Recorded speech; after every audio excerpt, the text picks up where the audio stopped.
What's up, everybody? Today we got a brand new trailer for the upcoming The Lord of the Rings video game, Return to Moria. And while I and many others have been pumped about a multiplayer game focusing on the Dwarves, the show stealer of today's trailer is undoubtedly the man voicing it, Mr. John Rhys-Davies. But before we break down the references and other things we can glean from this trailer, let's watch it in full. Our story is more than what hobbits and elves know. It is time we told it ourselves. With hammer and axe we mine and scout. Across Middle-earth, delving for riches. Yet the greatest treasure remains out of our reach, Moria.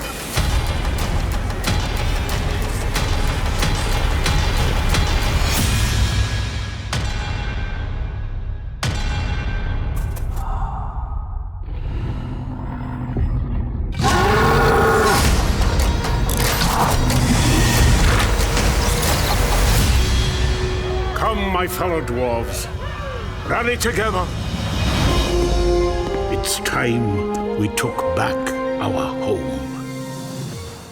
That's right, folks, Gimli himself returned to provide the narration for this trailer, and the natural question we all have is, will he be returning to his famous role within the game itself? There's been no official word, so we can only speculate at this point. But you may recall in a past interview with some of the Return to Moria team here on Nerd of the Rings, it was mentioned that Gimli will play a small but important role in the game. So Gimli's like, my clock is ticking. We need to do this. So here's hoping this is just a taste of more to come. Either way, it was a delightful surprise to hear John Rhys-Davies' voice going into dwarf mode once again. His narration begins with declaring the dwarven story is more than what hobbits and elves know, as we begin the trailer with an exterior shot of Khazad-dûm. Here we can see the iconic doors of Durin, which notably in the books are not destroyed like they are in the films. Instead, they are simply slammed shut and barricaded by the Watcher in the Water, a beast that we'll actually see here in a bit. We've got a band of dwarves in the foreground on a ridge, presumably representing us players, about to embark on this journey. And it looks like the exterior walls of Khazad-dûm are in the process of getting an upgrade. The dwarves have elected for a less subtle approach to their great cliff face, and we see the scaffolding still up where they're carving great images of dwarves on either side of the door. The next shot we see is two dwarves walking past a long-dead member of their kin, who met his end pierced by orc arrows. It's definitely giving off some of those Fellowship discovering a long-dead colony vibes. Real quick, I will say I like the allusion in the opening line that there's more to dwarven history than what other races in Middle-earth know. The dwarves were an extremely secretive bunch with things like their women and children, their language, and their history. It makes me think we might get some hints of their great past in Khazad-dûm within the game. Next up, we get the Bridge of Khazad-dûm, which has been repaired since Gandalf's fight with the Balrog. Oh, and in case you aren't aware, the timeline for this game is after all the events of the Return of the King, like quite a bit after. They've probably tweaked the timeline just a bit to bring the end of Gimli's life and the recolonization of Moria closer together, but we're probably looking at about 100 years after the Return of the King. In this image, we see the unfathomable depths below, and a later shot may indicate that we'll meet some of the nameless things that dwell there. Next up, we've got a dwarf coming around a corner to reveal a mine, and based on its luminant nature, I'm guessing these are mithril deposits. So perhaps part of the game will be attempting to mine the precious metal. As Gimli says, with hammer and axe we mine across Middle-earth, we get a series of shots showing a player jumping, then a bridge being built. As we'll see shortly, building bridges and defenses will be a big part of this survival game. As the voiceover mentions delving for riches, we see a dwarf creating a tunnel which opens up to a large room with some pretty impressive statues. I wonder if things like this could play out in the game, where we open up our own passages that may or may not lead to massive rooms and halls long closed off. Here we see a total of 5 statues, 2 of which are very similar and bear crowns and 2 great hammers. Another is holding a basket, while the 4th has a smaller hammer, possibly making them a craftsman of some kind. The one that intrigues me the most is the seemingly elderly dwarf in the middle who kinda looks like he may be holding a broken staff in his left hand, and perhaps a glowing metal object in a pair of tongs on its right. Considering this is a statue, it's notable that this item glows, which makes me wonder if this is some kind of original artifact made for a quest or something within the game.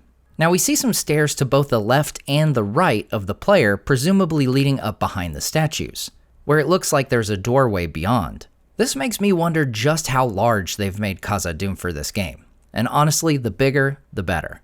Next up, we've got a shot of various dwarves mining away, and I gotta say, this is the shot that got me even more pumped about this game. At this point, I really just want to party up with a bunch of friends and live my best dwarf life, mining, building, and battling my way through Moria.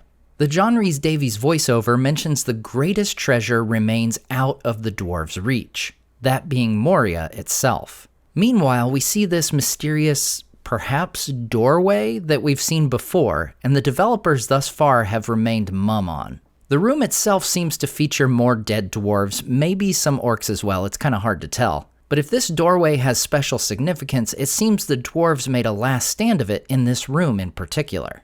Just a guess here, but maybe this leads to some sacred place that Balin's company didn't discover, like Durin's throne room or a sacred forge or something. Next up, we see a dwarf swinging a hammer on an anvil, perhaps hinting at some crafting within the game, followed by a montage of a defense tower being built, as we see a dwarf archer manning it. There's a quick shot of dwarves carrying small barrels. Perhaps these are explosive material, or even more likely, ale, because surely dwarves gotta have their ale. Next up is a time-lapse of a lot of things being constructed in a big open room. On the left, we've got beds, we've got some chests, and there's mannequins, perhaps either to display armor we construct or to serve as fighting dummies for weaponry. We've got some fires in the center along with what looks to be a saw. And then on the right of the screen, we see a weaponry display and some work tables, including one with torches just sitting on it, which I can't imagine is up to code. Another hammer slam, and then we're on to a couple wide shots showing tunnels and an open passageway and halls. I could be wrong, but I think this figure on the right is an orc. It definitely doesn't look dwarven to me. Right before things cut loose, we get this shot of a dwarf with a cool horned helmet as the sunlight pours in from windows in the hall. Real quick, I gotta say I like this detail as it's described in the Fellowship of the Ring, how Khazad-dûm has windows at the upper part of its halls to get sunlight into the mountain. Now this horned helmet is pretty distinct, which leads me to think we may be getting some cool customization options in terms of the armor our characters can wear. We next get a troll roar as we get a glimpse of one battling a lone dwarf who has even bigger horns on his helmet. Next up, we get some quick shots of gameplay as a dwarf uses a crossbow to shoot at a good-sized orc, and then we see what I alluded to earlier, the Watcher in the water. I'm curious to see if we see any of the other nameless creatures of Moria or just the Watcher. I will note that we do seem to be in an interior area here, so this must be a case where the Watcher has retreated back into the depths of the mountain. In the books, it talks about the Watcher having found its way to the outside lake through underwater passages beneath the mountain, so perhaps he's made his way back here. Next, we get some more combat as dwarves take on orcs, and it's shown here that spiders have made their way into Moria as well, as if we didn't have enough things to worry about. This is an interesting development, and I wonder if the story they're going with here is that perhaps the cleansing of Dol Guldur and Mirkwood leads to the spiders fleeing to the mountains, causing an unforeseen infestation. Next up, we see an orc chieftain swinging an axe at the camera, followed by a group of dwarves cheering on some sort of victory or accomplishment. We also see the dwarves have very different armor, hair, and skin customizations, so it looks like we will be able to really make our characters our own within the game. In our final shot, we see two dwarves entering a room with a large statue holding a hammer aloft, and the dwarves bow before it. I think there's no question here that this is a statue of Durin himself, founder of Khazad-dûm and the father of the dwarven clan of the Longbeards, also known as Durin's folk. Over this, we get John Rhys-Davies' voiceover saying, "Come, my fellow dwarves, rally together. It's time we took back our home." And I gotta say, hearing Gimli give this call to arms is enough for me to be itching to play. I'm a total dwarf at heart, so this game is speaking my language right now. We then get the title screen for The Lord of the Rings Return to Moria, revealing that it will launch this fall, just a matter of months away now. What's also notable here is that we not only see the Epic Games logo, indicating the already known PC availability of the game, but also the logos for PS5 and Xbox Series X and S, which were not previously guaranteed. During my interview with the developers, they indicated they were really hoping to get the game out for consoles as well, but this is the first official word that Return to Moria will indeed be on next-gen consoles. Now personally, I've had my eye on this game for a while, and after the disappointment I felt with the Gollum game, I'm really hoping the Dwarves come through for us. But what do you guys think of Return to Moria? Is this one you're looking forward to? Let me know in the comments. Thanks so much for watching and subscribing, and we'll see you next time on Nerd of the Rings.